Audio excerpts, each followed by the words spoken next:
Hi everyone, welcome back to shine classes again. आज आइए friends, बज रहे हैं रात के 8। यहाँ पर हम फिर मिल रहे हैं और यहाँ पर हम करेंगे आज कंप्यूटर के बहुविकल्पी प्रश्न आपकी पवन की सीरीज से, जो कि 2023 की लेटेस्ट सीरीज़ है। ठीक है, और ये सीरीज़ आप सभी के थ्रू मुझे अवेलेबल हुई है। सीरीज़ मुझे भेजी है नूर ने, तो थैंक यू नूर।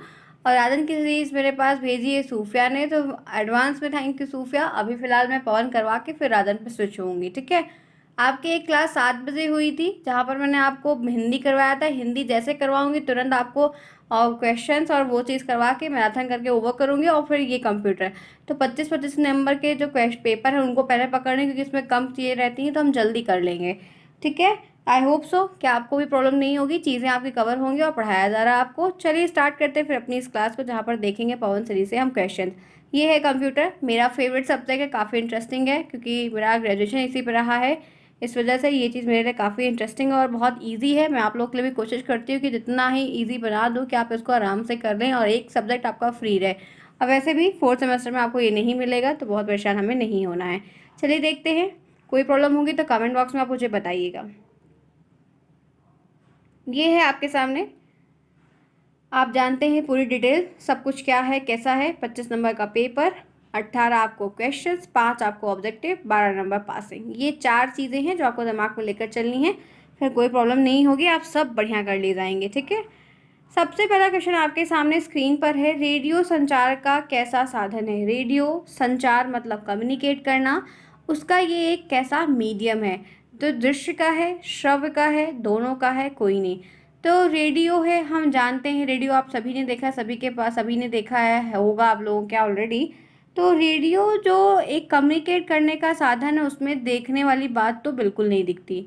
दोनों का तो फिर सवाल ही नहीं उठता। और सिर्फ वो जो है वो है श्रव्य, जिसमें हम सुन सकते हैं। रेडियो में सुनते ही हैं। ठीक है, सुनते हैं। आगे बढ़िए, एक क्वेश्चन 1 नंबर, किसको कितना मिल रहा है ध्यान रखना, आपकी पढ़ाई इसी के बेस पे है फिलहाल के लिए। दूसरा देखिए, टेलीकॉन्फ्रेंसिंग तकनीक के साधन बताइए। टेलीकॉन्फ्रेंसिंग टेक्निक के टेक्निक्स जितनी भी हैं, तरीके जितने, उनके साधन आपको बताने हैं। तो पहला ऑप्शन है टेलीविज़न, दूसरा है उपग्रह, तीसरा है वीडियो टेस्ट, चौथा है उपरोक्त सभी। तो बताइए क्या करेंगे। टेक्नोलॉजी के साथ कम्युनिकेट करना, उसमें आप क्या क्या चीज़ों को इन्वॉल्व करके, किस किस मीडियम का प्रयोग करके आप इतना एक सुचारू रूप से वेल सेटअप वाला कार्यक्रम करेंगे। तो आप कह सकते हैं कि आप टेलीविज़न का यूज़ कर सकते हैं। जी हाँ, बिल्कुल कर सकते हैं। आप वीडियो टेक्स्ट का भी यूज़ कर सकते हैं, आप उपग्रह का भी इस्तेमाल कर सकते हैं, जो कि आज के समय में मॉडर्न टाइम में बहुत इनका इस्तेमाल किया था। तो one and only one option is best, आपका डी ऑप्शन जो है वो करेक्ट है, यानी कि आपको मिलते हैं इसके 1 नंबर, मिलाकर 2 हो गया। नेक्स्ट आइए तीसरा, उपग्रह द्वारा संचालित किए जाते हैं। उपग्रह के थ्रू क्या संचालित किया जाता है? वीडियो को किया जाता है, इंटरनेट को option C, Doordarshan option B, सभी को। उपग्रह सैटेलाइट्स के थ्रू हम क्या करते हैं, बताइए, बता सकते हैं? उपग्रह द्वारा संचालित किया जाता है। क्या चीज़ संचालित का मतलब है कि चलाई जाती है, कन्वे किया जाता है, बहुत सारी चीज़ को ट्रांसमिट भी किया जाता है, ये भी कह सकते हैं। तो हम उसके थ्रू उपग्रह को भेजते हैं। जो इतनी सारी सेटेलाइट छोड़ी जाती है, भेजी जाती है, वो क्या है? वो एक कनेक्शन को बिल्ड करने के लिए, एक नेटवर्क को बिल्ड करने के लिए। ठीक है, तो आप जान सकते हैं कि इसके थ्रू हमें वीडियो में भी काफ़ी हेल्प होती है, हमको इंटरनेट की मोस्टली इसकी ज़रूरत पड़ती है, आपको दूरदर्शन के लिए भी इसकी बहुत सारी हेल्प मिलती है। आप 2G स्पेक्ट्रम सुने होंगे, आप स्पेक्ट्रम सुने होंगे, ये सारी चीज़ें इनसे ही संबंधित है। तो आपका डी ऑप्शन इसके लिए भी होता है करेक्ट, और मिलते हैं आपको 1 नंबर। आगे बढ़िए, चौथा, उपग्रह का प्रयोग किया जाता है। उपग्रह का प्रयोग हम कब करते हैं? दूरस्थ शिक्षा में, डिस्टेंस की पढ़ाई है, जैसे कि हमारी और आपकी पढ़ाई डिस्टेंस की है, डिस्टेंस का ही एक माध्यम हम समझ सकते हैं। प्राथमिक शिक्षा में, परंपरागत शिक्षा में, इनमें से कोई नहीं। हम उपग्रह का प्रयोग कहाँ पर करते हैं, बताइए, आंसर करिए क्या होगा। तो आपके चौथे का क्वेश्चन का आंसर आपको मालूम है फ्रेंड्स कि आपका सी ऑप्शन नहीं होगा, बी ऑप्शन नहीं होगा, डी की तो कोई बात ही नहीं आती। बाता बचा तो आपका ये बचा दूरस्थ शिक्षा में। ठीक है, डिस्टेंस लर्निंग में हम इनका प्रयोग सामान्यतः बहुत करते हैं, क्योंकि हम जहाँ पर नहीं जा पाते वहाँ पर हम ऐसे नेटवर्क्स के अवेलेबल हैं, सेटेलाइट्स को अवेलेबल किया के, जहाँ पर हम ऐसे कम्युनिकेट करके अपने काम को काफ़ी आसान तरीके से कर सकते हैं। आगे बढ़िए, नेक्स्ट देखिए, सूचना एवं संचार प्रौद्योगिकी की उपयोगिता बताइए। सूचना एवं संचार प्रौद्योगिकी की उपयोगिता बताइए कि इनका यूज़ क्या है, कहाँ पर ये आपके लिए काफ़ी हेल्पफुल और बेनिफिशियल है। परीक्षा के मूल्यांकन में, क्या ये एग्ज़ाम के जांच वाँच में काफ़ी हेल्प करते हैं, अभिलेखीकरण में करते हैं, पाठ्यक्रम के निर्माण में, आपको सिलेबस बनाने में, आपको करिकुलम को सेटअप करने में हेल्प करते हैं, और उपरोक्त सभी। आंसर करिए क्या होगा, चलिए बताइए।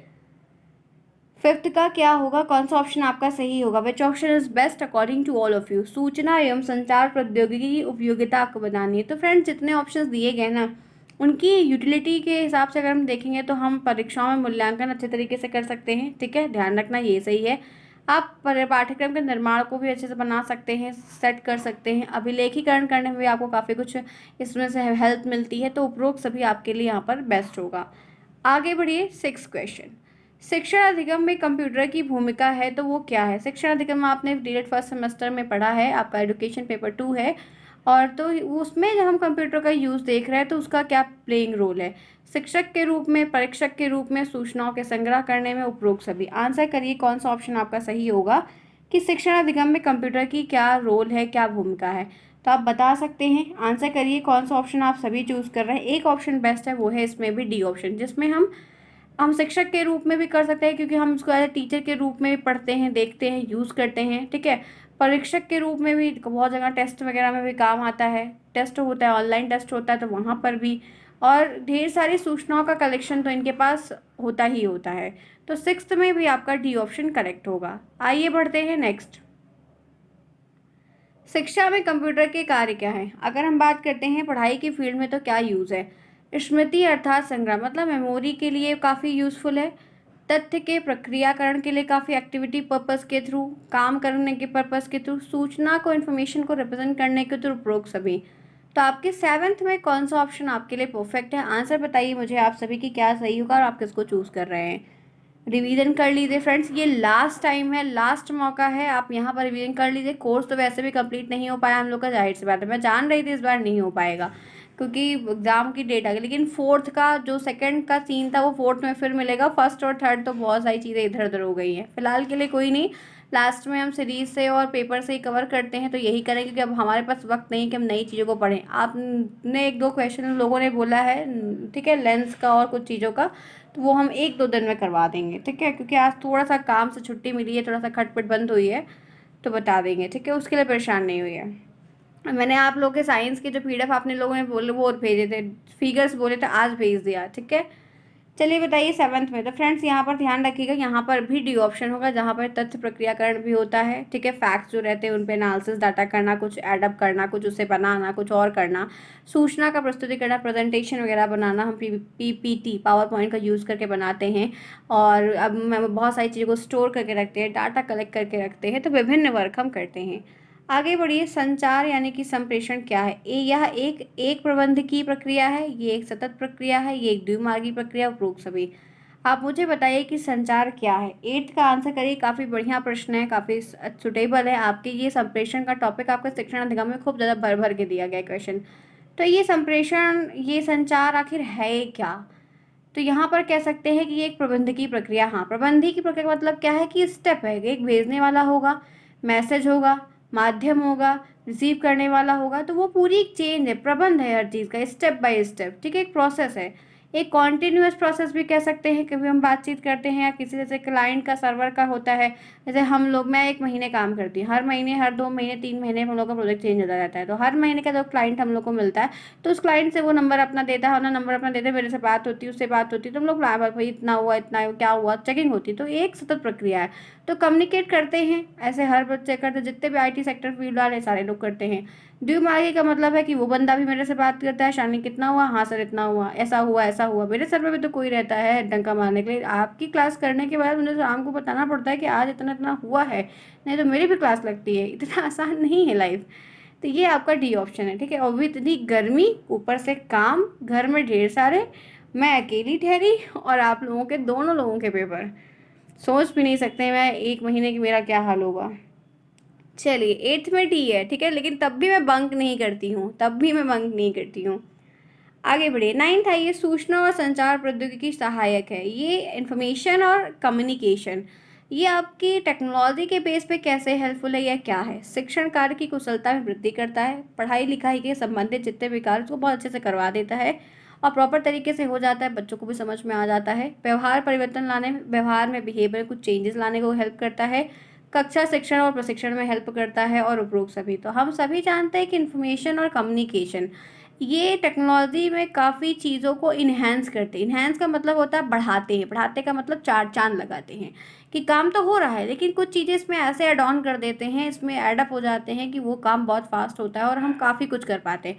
तो कार्य की कुशलता मतलब काम बहुत अच्छे से हो जाता है, कंप्यूटर की हेल्प से टेक्नोलॉजी इसमें बिल्ड हो जाती है। चेंजेस लाने में जल्दी सीखते हैं। ग्रुप एक दिन में जो हम लोग 2 बार 3 बार चीज़ों को सीखते थे, अब हम उसको 10 चीज़ सीख ले रहे हैं। क्लास की पढ़ाई लिखाई के लिए, टेस्ट लेने के लिए काफ़ी हेल्प होती है। तो डी ऑप्शन इसका भी सही होगा। वैसे डी की हैट्रिक लग रही है, बार बार डी डी आ रहा है। चलिए पेपर में भी ऐसा आ जाए तो बढ़िया रहेगा। वैसे 5 ही क्वेश्चन आपको आने हैं। 10th देखिए, सूचना एवं संचार प्रौद्योगिकी का शैक्षिक महत्व क्या है? अब शैक्षिक महत्व अगर हम देखेंगे पढ़ाई लिखाई के फील्ड में इसकी क्या इंपॉर्टेंस है तो क्या होगा? शिक्षक के लिए शिक्षण कार्य करने में काफ़ी हेल्पफुल है, ठीक है, अधिगम कार्य में काफ़ी हेल्पफुल है। दोनों के लिए इनमें से कोई नहीं। तो इन्फॉर्मेशन और कम्युनिकेशन, अगर हम पढ़ाई की फील्ड की बात करते हैं तो आप देख सकते हैं कि 10th में आपका इसमें भी आप ध्यान रखना कि आपका सी ऑप्शन सही हो, जहाँ पर शिक्षक के लिए शिक्षण कार्य में हेल्प करता है। टीचर भी सोचता है कि जैसे कोई एग्जांपल है, सोलर सिस्टम के बारे में बताना है तो दिखाओ ये चीज़ ऐसे ऐसे है, तो वो काफ़ी हेल्पफुल होगा ना, आपको अच्छा लगेगा। और वैसे भी सोलर सिस्टम की बहुत अच्छी अच्छी पिक्चर्स अवेलेबल हो जाती है। अधिगम कार्य पढ़ाने लिखाने में काफ़ी हेल्पफुल है, ठीक है, खुद के लिए भी हेल्पफुल, बच्चों के लिए भी हेल्पफुल है। आगे बढ़िए नेक्स्ट। नेक्स्ट देखते हैं क्या है। क्लास पसंद आ रही है तो लाइक करना बिल्कुल भी ना भूलें। वैसे भी आपको कंप्यूटर में मोस्टली लोग को दिक्कत है तो मैं कंप्यूटर भी इसीलिए लेकर चल रही हूँ कि आप करो। मेरा तो फेवरेट है, आपको पता नहीं कैसा दिक्कत होती है लेकिन ठीक है, वो पता नहीं होती ही होगी क्योंकि बच्चे हैं सब लोग, अलग अलग सब्जेक्ट है, इंटरेस्ट की बात है। चलिए आइए बताइए, शिक्षक की ज्ञान वृद्धि में सूचना एवं संचार प्रौद्योगिकी की उपयोगिता किन कारणों से होती है? ऑप्शन ए है शिक्षण कार्य में सरलता के लिए, ऑप्शन बी है वैज्ञानिक आधार प्रदान करना, विशिष्टीकरण करने में सहायक, उपरोक्त सभी। शिक्षक की ज्ञान वृद्धि में सूचना और संचार की उपयोगिता किन कारणों से है बताइए। अगर आप कह सकते हैं कि जैसे टीचर चाहे कि उसके दिमाग बहुत तेज चले, या कह सकते हैं टीचर की नॉलेज दिन प्रतिदिन बढ़ती रहे, तो वो कैसे ऐसे इंफॉर्मेशन टेक्नोलॉजीज़ का इनका आईसीटी का यूज़ करके कैसे इन चीज़ों को क्या कर सकते हैं। तो आप कह सकते हैं कि कार्य में सरलता ला सकते हैं। जो काम कठिन तरीके से होता था पहले के ज़माने में वो आज सरल तरीके से हो रहा है क्योंकि हर चीज़ की मशीन अवेलेबल हो रही है। वैज्ञानिक आधार, आप साइंटिफिक तरीके से अगर उसको सोचते हैं तो आपको उसका एक अलग रूप देखने को मिलता है। विशिष्टीकरण में सहायक, यानी कि कुछ स्पेशलाइजेशन उसमें इंक्लूड हो जाती है जिससे वो काम बहुत आसान तरीके से हो जाता है। तो आपका डी ऑप्शन इसके लिए भी सही है। 11th में आपका डी होगा। आगे बढ़ते इसी के साथ चलते हैं नेक्स्ट क्वेश्चन। इंटरनेट का प्रारंभ कब हुआ? वर्ष 1969, वर्ष 1971, वर्ष 1980। आंसर बताइए क्या होगा, कौन सा ऑप्शन आपका करेक्ट है? वैसे ये क्वेश्चन अच्छा है, आ सकता है फिलहाल के लिए। आंसर करिए। चलिए बताइए आपका 12th में क्या होगा? तो one and only one option is best, 1969, ठीक है, थोड़ा सा ध्यान रखिएगा, ये इंपॉर्टेंट क्वेश्चन है। आगे बढ़िए, इंटरनेट की प्रमुख सेवाएं, आप इंटरनेट से कहाँ कहाँ पे सेवाएं ले रहे हो? जैसे हम लोग होते हैं ना, सेवा लेते हैं लोगों से और बहुत तमाम चीज़ें करते हैं, तो वो क्या क्या है? जैसे ईमेल है, टेलनेट है, इंटरनेट रिले चैट, उपरोक्त सभी। सेवाओं में आप क्या, सेवा का मतलब क्या है? जैसे कोई सीनियर से, मैं जब फ्रेशर थी पहली बार तो मेरे वो जो सीनियर से शालिनी ये, शालिनी वो, शालिनी ये, शालिनी का मतलब जान ही ले रहा हूँ शालिनी की। अब मैं जब एक मेरा भी वर्क हो गया, मुझे भी एक्सपीरियंस हो गया, तो बाद में मेरे को से भी सीखने तो कोई भेजा जाता है, जोड़ा जाता है कि इसको थोड़ा बता दो, हेल्प कर दो। तो बताते तो है ही है उसको, लेकिन फिर हमको भी मेरा थोड़ा हेल्प कर दो। तो वो कुछ काम होता है ऐसा जो हम लोग टाइम नहीं मिलता है उससे करवा लेते हैं। चलिए कोई नहीं, तभी मैं आजकल आपके लिए वक्त दे पा रही हूँ कि मैंने अपने लोगों को बोल रखा है यार थोड़ी मदद कर दो मेरी, नहीं टाइम मिल पा रहा है। चलो और 13 पे आ जाओ। इसीलिए मैं लाइव नहीं कर पाती, लाइव 1-1 घंटे की क्लास होती, कहाँ से वक्त लाऊं फ्रेंड, 24 घंटे तो होते हैं। आई होप आप समझ पा रहे होंगे। चलिए 13 बताइए। 13 में आपका डी ऑप्शन होगा, इंटरनेट की रिले चैट, ईमेल और टेलनेट, ठीक है। बीच बीच में थोड़ी बातें मैं इसलिए बोल देती हूँ कि मन लगा रहे, पढ़ो, ठीक है। ऑफलाइन होता तो और मज़ा आता। 14 आइए, मुक्त डिजिटल शैक्षिक संसाधन है तो वो क्या है? मुक्त डिजिटल शैक्षिक संसाधन, ऐसे रिसोर्सेज क्या क्या हैं? ई बुक्स है, वेब पोर्टल है, दोनों है, कोई नहीं। बताइए 14th में क्या होगा? तो एक ही ऑप्शन बेस्ट है, ऑसम है, सुटेबल है, वो है सी, जहाँ पर ई बुक्स आप जानते हैं, ई बुक्स मतलब इलेक्ट्रॉनिक बुक्स एक प्रकार से कह सकते हैं, ठीक है। जहाँ पर हम ऑनलाइन बुक्स को देख रहे हैं, वहाँ पर पढ़ रहे हैं, या वेब पोर्टल पे कोई ब्लॉग्स पढ़ रहे हैं, वेब पोर्टल पे कोई आर्टिकल पढ़ रहे हैं, वेब पोर्टल पे कोई और भी चीज़ डिटेल में दी गई है, कंक्लूजन पढ़ रहे हैं, या किसी का रिव्यूज़, फीडबैक, समथिंग समथिंग, तो ये आपके शैक्षिक संसाधन है जहाँ पर आप ऐसा यूज़ करके इनको लाभ ले सकते हो। नेक्स्ट आइए, डीबीडी का फुल फॉर्म क्या होता है? Digital versatile disc, decoding versatile disc, desktop versatile disc, उसमें से कोई नहीं, ये है फुल फॉर्म। अच्छा चलिए, एक टॉपिक तो और मिल गया, वीडियो आपको देना पड़ेगा। मालूम है क्या? आपको फुल फॉर्म मुझे देना होगा, मुझे टाइम मिलता है, मैं आपको बनाऊंगी ज़रूर, क्योंकि आ जाएगा। और आप लोग इसका नहीं पढ़े हो। फंडामेंटल कंप्यूटर का भी इसमें इंक्लूडेड है। 15 बताइए क्या होगा? 15 का आंसर यहाँ पर ध्यान रखिएगा, आपका ए ऑप्शन सही होगा, डिजिटल वर्सटाइल टेस्ट। ठीक है, 15 में ए सही होगा। आगे बढ़िए, नेक्स्ट, स्मार्ट कक्षाओं के लाभ बताइए। स्मार्ट क्लास जो होती है आजकल, ठीक है, यूपी बोर्ड के स्कूलों में छोड़ के सब जगह अवेलेबल है। यूपी बोर्ड छोटे बच्चों वाला, मतलब उसको छोड़कर सब अवेलेबल है।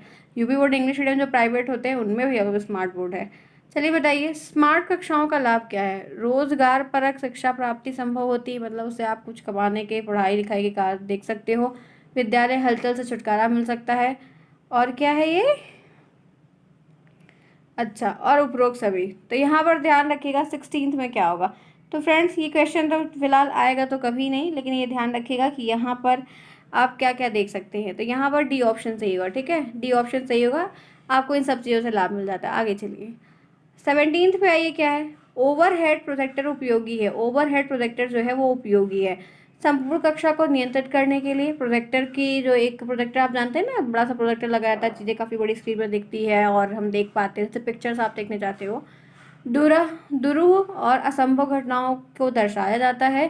छात्र के ध्यान को केंद्रित करने में सहायक है। उपरोक्त सभी। तो जब हम प्रोजेक्टर वगैरह का यूज़ लेते हैं तो क्या हो जाता है, उससे क्या हमको प्रॉफिट होता है? तो आप देख रहे हो कि क्लास का कंट्रोल बनाता है। बच्चे अच्छे से जो है इधर उधर ना करने के बजाय फोकस करते हैं चीज़ों पर, जो टॉपिक चल रहा है उस बात करते हैं। जाहिर सी बात है फ्रेंड्स, एक बात खुद ही सोचो कि वैसे पढ़ाया जाएगा, कोई कहानी आके बताएगा तो मज़ा नहीं आता, आप लोग नहीं आता। लेकिन वही चीज़ देखो, ऐसा चलती रहती है तो उसमें दिमाग लग जाता है ना, समझ में भी कभी कभी टॉपिक बढ़िया आ जाता है। तो वही चीज़ है, फोकस हो जाएंगे। ठीक है, कोई और आटपटी हरकतें नहीं होगी, बच्चे एक दूसरे को परेशान करेंगे नहीं, तो चीज़ें अच्छे से हो जाएंगी। तो डी ऑप्शन आपके 17th में भी होगा। डी की तो हैट्रिक लग रही है, बार बार डी ही डी आ रहा है। चलो कोई नहीं, एग्जाम में देख के लगाना। 18th आइए, कौन दृश्य उपागम नहीं है? एक उपागम का मतलब साधन नहीं है। तो इसमें से कौन ऐसा है जो दृश्य का उपागम नहीं? इंटरनेट नहीं, वीडियो नहीं, कंप्यूटर नहीं, रेडियो नहीं। एक ही इसमें नहीं है, वो भी आपका डी ही है। ठीक है, रेडियो में सुनते हैं, बाकी कंप्यूटर में, इंटरनेट, वीडियो में सब कुछ तो हम देखते ही हैं। तो कौन एक इसमें रेडियो ही जो जो सुनने का साधन है। नेक्स्ट, दूरदर्शन कार्यक्रम बनाते समय किन बातों का ध्यान रखना था? दूरदर्शन के कार्यक्रम बन रहे हैं तो उस पर आपको क्या क्या ध्यान रखना होगा? तो सबसे पहले तो टाइम आपको ध्यान रखना है। ठीक है, फिर उद्देश्य ध्यान रखना है कि आप क्या काम कर रहे हो या आप क्या बताना चाहते हो, जनता में, लोगों में आप क्या बात फैलाना चाहते हो। और श्रोताओं का शैक्षिक स्तर को भी ध्यान रखना है कि उससे इंसान क्या सीख रहा है, क्या समझ रहा है, किस उद्देश्य तक पहुंच पा रहा है, उससे क्या उसको लाभ हो रहा है। तो 19th में भी आपका फिर अगेन से डी सही होगा, जहाँ पर हम अपने ऐसे पर्पस को, गोल को देखते हैं, समझते हैं, सीखते हैं, टाइम को ध्यान रखते हैं, लेवल को ध्यान रखते हैं, चीज़ें हो जाती हैं। 20 आइए, 20वां प्रश्न है, दूरदर्शन द्वारा शिक्षा में अध्यापकों को आवश्यक है कि वो क्या ध्यान रखें, क्या क्या बातों को उनको ध्यान रखना चाहिए? पाठ की रूपरेखा को, पाठनीय सुझाव को, अनुवृत्ति क्रियाकलाप को, उपरोक्त सभी।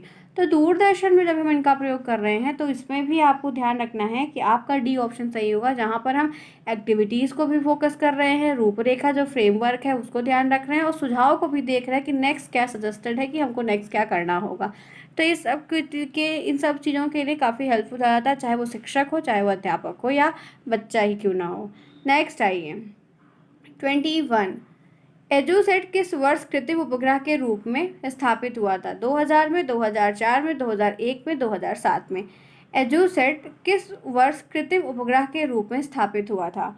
आंसर करिए कि 21 में क्या सही होगा। क्लास को लाइक करे बगैर तो कोई नहीं जाएगा। होपफुली आपके क्वेश्चंस अच्छे हो रहे हैं, तो लाइक करना तो बिल्कुल ना भूलें, एक छोटा सा कमेंट भी ज़रूर करें। चलिए बताइए क्या होगा। तो यहाँ पर ध्यान रखिएगा 2004। ठीक है, वर्ष 2004। आगे बढ़िए, नेक्स्ट, व्यवहारिक जगत में अगर हम फील्ड की बात करें, ठीक है, तो टेली कॉन्फ्रेंसिंग के कितने रूप देखने को मिलते हैं? ये एक अलग सेट का क्वेश्चन है। ठीक है, 22 को मैंने क्रॉस चेक किया एक बार, तो आपको इस सीरीज में तो मतलब डी की हैट्रिक लग रही है, लेकिन मैंने जब इसको काफ़ी बार चेक किया तो मुझे अलग अलग आंसर्स दिखे। आप लोग एक बार पूरी सीरीज चेकआउट करना कि क्या इसका आपको आंसर दिया गया है, क्योंकि मैंने इसके रूप टेलीकॉन्फ्रेंसिंग के बदलते हुए रूपों को देखा तो मुझे 7 मेनली देखने को मिला और 5 बहुत मिला। तो मैं दोनों में कंफ्यूज, थोड़ा सा ही वक्त नहीं मिला कि मैं इसको एकदम सर्टिफाइड बता पाऊँ, इसलिए मैं इसको क्रॉस में डालती हूँ आस्किंग में। मैं एक बार देख के फिर क्लियर करूँगी, ठीक है? ध्यान रखना, मुझे याद भी दिला देना। आगे बढ़िए। एजुसेट का दूसरा प्रचलित नाम क्या है? G-SET 3, G-SET 4, BMAT 2, इनमें से कोई नहीं। तो 23 का आंसर बताइए कि कौन सा ऑप्शन आपका सही होगा। तो ध्यान रखिएगा कि एजुसेट का दूसरा नाम G-SET 3 है। ए ऑप्शन जो है वो करेक्ट है और परफेक्ट है।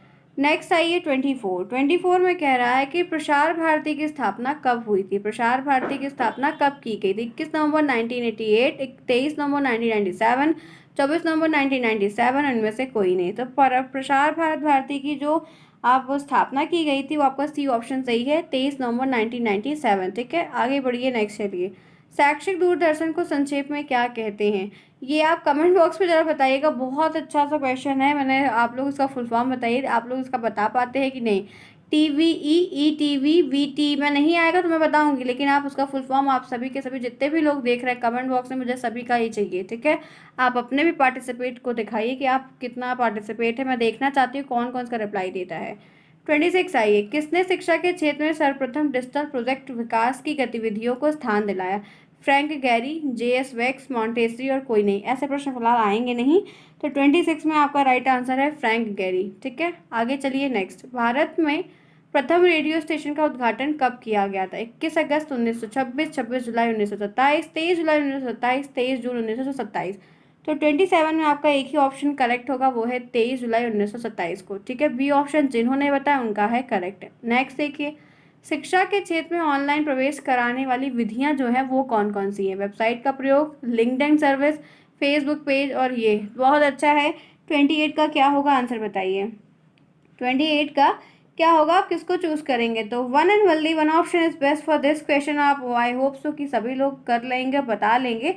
तो यहाँ पर आपका एक ही ऑप्शन सही है, परफेक्ट है, ऑसम है, बेस्ट है, वो है उपरोक्त सभी। जहाँ पर हम शिक्षा के क्षेत्र में ऑनलाइन प्रवेश लेने की वेबसाइट का भी यूज़ करते हैं, ठीक है? बहुत सारे इंस्टीट्यूट अवेलेबल हैं, लिंक्डइन सर्विस पे का भी हम देख लेते हैं। यहाँ पर आपको प्रवेश लेने के लिए, जैसे शिक्षा के क्षेत्र में आपको हाई स्कूल इंटर का नहीं उतना, लेकिन आपको जैसे जॉब लेनी है, इंटर्नशिप करना है, कोई चीज़ सीखनी, तो हम इस पर जा सकते हैं। Naukri.com पे भी जाते हैं, और फेसबुक पेज की भी हेल्प से हम इनकी काफ़ी हेल्प ले सकते हैं, अटैच हो सकते हैं, बहुत कुछ जान सकते हैं, बहुत सारे सोर्सेज को खरीद सकते हैं, पढ़ने के मटेरियल्स भी हमें ईजिली अवेलेबल होते हैं, तो हम उनका समानता प्रयोग करते हैं। चलिए फ्रेंड्स, फिर आपकी आज की 23 मिनट की क्लास हुई। मैं क्लास करूँगी अब ओवर। आपका यही टाइमिंग है, आपकी क्लासेस आपको मिलेंगी। मुझे उम्मीद है कि किसी भी बच्चे को कोई प्रॉब्लम नहीं होगी, आपको हर चीज़ पढ़ाई जा रही, बताने का मैं पूर्ण प्रयास कर रही हूँ। और आपके एग्जाम से पहले ये जो सीरीज और पेपर है इसको तो मैं ज़रूर करवा दूँगी। आप टाइम पर आइए, देखिए कोई दिक्कत होती है तो आप पूछ सकते हैं। और आपको अगर नोट्स लेना है, आप पूरा सब्जेक्ट पढ़ना चाहते हैं एक बार, सीरीज पे सिर्फ डिपेंड नहीं, क्योंकि सीरीज में पूरी चीज़ें नहीं रहती हैं और सीरीज पूरी कॉपी होकर नहीं आती है। बात आप जानते हैं, पेपर क्वेश्चन चेंज रहते हैं, लेवल हार्ड पीछे आगे पीछे किया जाता है। तो अगर आप चाहते हैं तो आप टेलीग्राम जाइए, रास्ता से कांटेक्ट करिए, जो आपका सबसे टफ सब्जेक्ट हो वही आप लेके पढ़िए, आपकी हेल्प भी वहाँ पर की जाएगी। मिलते हैं फिर नेक्स्ट में, तब तक के लिए take care, bye bye, see you soon, best of luck.